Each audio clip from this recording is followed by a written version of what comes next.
I think the planar wars hasn't ended yet, and this time TRN have just joined the party.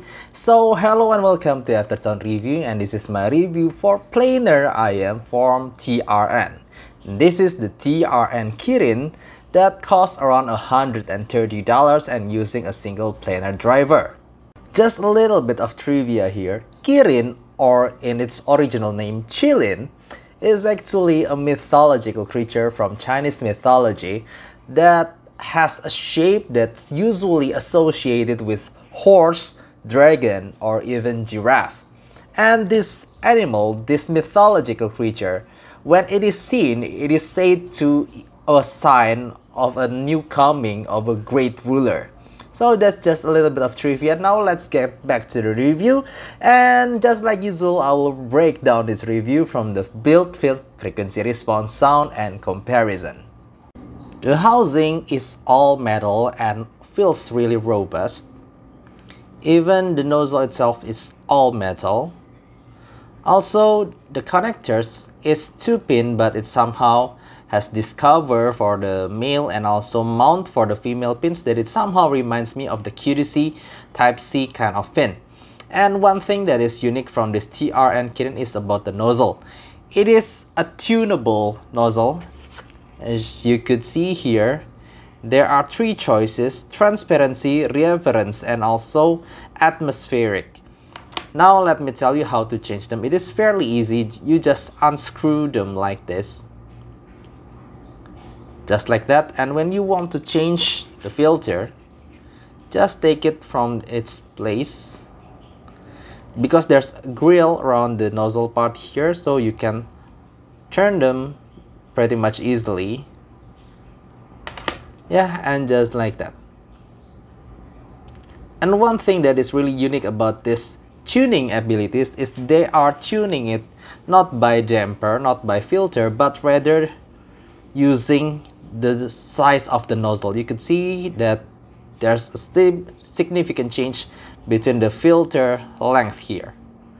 But when you take a look at it, inside there's nothing. There's no foam or anything at it. So they're just really playing with the length of the nozzle. And even the diameter of the nozzle itself is pretty much similar.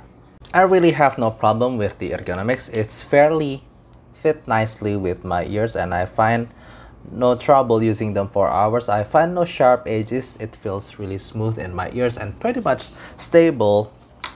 And the cable itself is non-microphonic, so yeah, I could definitely wear them for walking or even just jogging a little bit.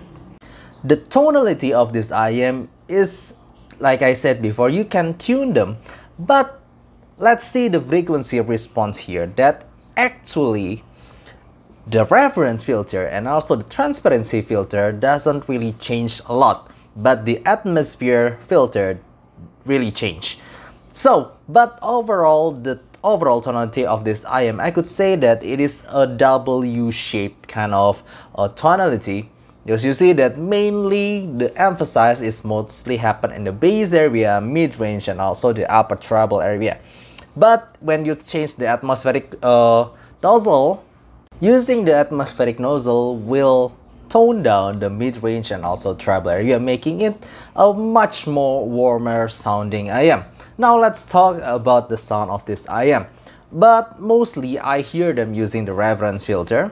Now, starting from the bass area, it is a typical kind of bass from planar that I have heard over and over again using the other IMs, such as this Timeless or also the Shure S12. For me, it's just a similar bass from planar driver. Yes, it is a good quality bass. It is punchy, it could go deep, and it's fairly fast. But if you have heard the other IMs like I have mentioned before, it is fairly a little bit similar here and there. It's a pretty much really all-rounder kind of bass. But here I found the problem for this IM, and also the uniqueness for this IM is because of that upper treble elevation.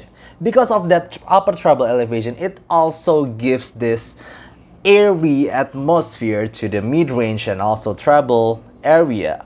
that is actually not really natural, but could be a little bit unique for some people. For example, if we are talking about the mid-range here, if you hear some female vocal and also some S pronunciation of the words from the lyrics, you will hear there is some added airiness, so the vocal could be a little bit wispy. There's a lot of but it's not an aggressive sibilance. It's different from that. It's just giving you sometimes a more extra air, I should say, because when you hear S pronunciation, you will hear a lot of I say that in sometimes it will be heard like a sizzle, you know, like so yes, it does gives a little bit of airiness for a lot of vocal, especially for female vocal here, but for me it doesn't really sounds natural.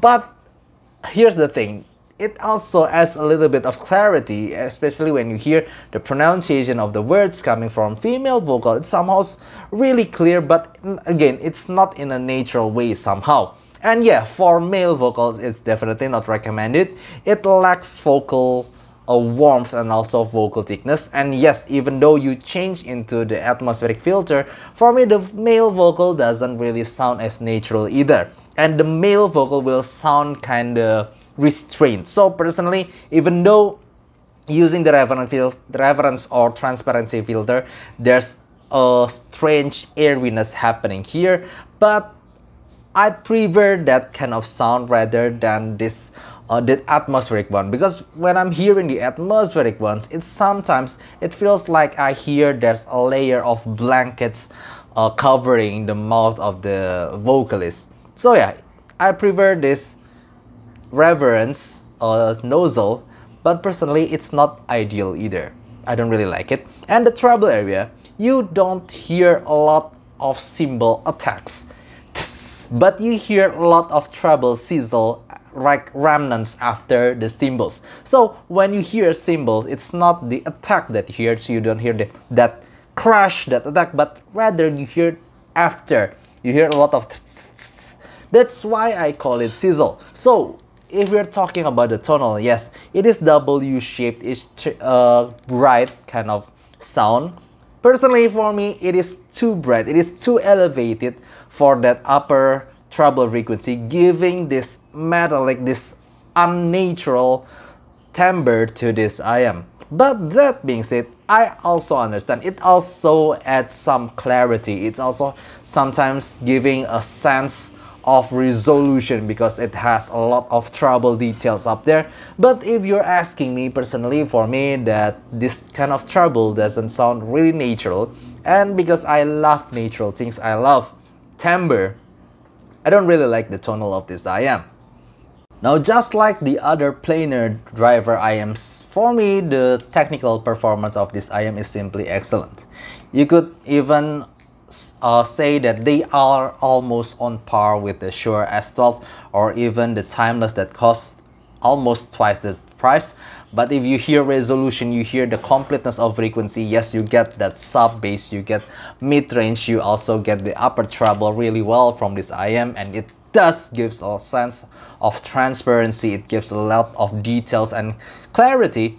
But for me, I don't really hear the same level of separation coming from the Timeless or the Shure S12. So for me, even though I could say that they are definitely better than my $100 benchmark like the Juno Titan S, but they doesn't achieve the same level of performance as the Timeless or as the Shure F12. So for me, it's quite good for the price. It's actually really good for the price for $130. But the thing that I don't really like about this IM is about its timbre and naturality. If we are talking about resolution or technical level alone, well, this is a great IM for the price. Now, how are they compared to one of my favorite IM that costs similar? This is the Shure S12 that costs around $150, and yes, it's also a planar driver IM. For me, they are quite different in terms of tonality, but quite similar in terms of technicality. Both of them has excellent resolution in terms of speed and also details. but the main thing different about them is about the tuning, because the main thing that I previously mentioned in this Trn Kirin is about the tuning, about the upper treble emphasize that makes it somehow sounds unnatural, and emphasizing some of the sizzling sound that comes from the S pronunciation or sometimes the symbol. While the Shure S12s, for me, the treble is also emphasized, but the difference of the Shure S12, the emphasis is more on the early frequencies. So the thing that will happen is when you hear cymbals, you hear the crash is somehow more forward in the Shure S12, but you hear the sizzle, the after the crash is more pronounced, is more emphasized in this Trn Kirin.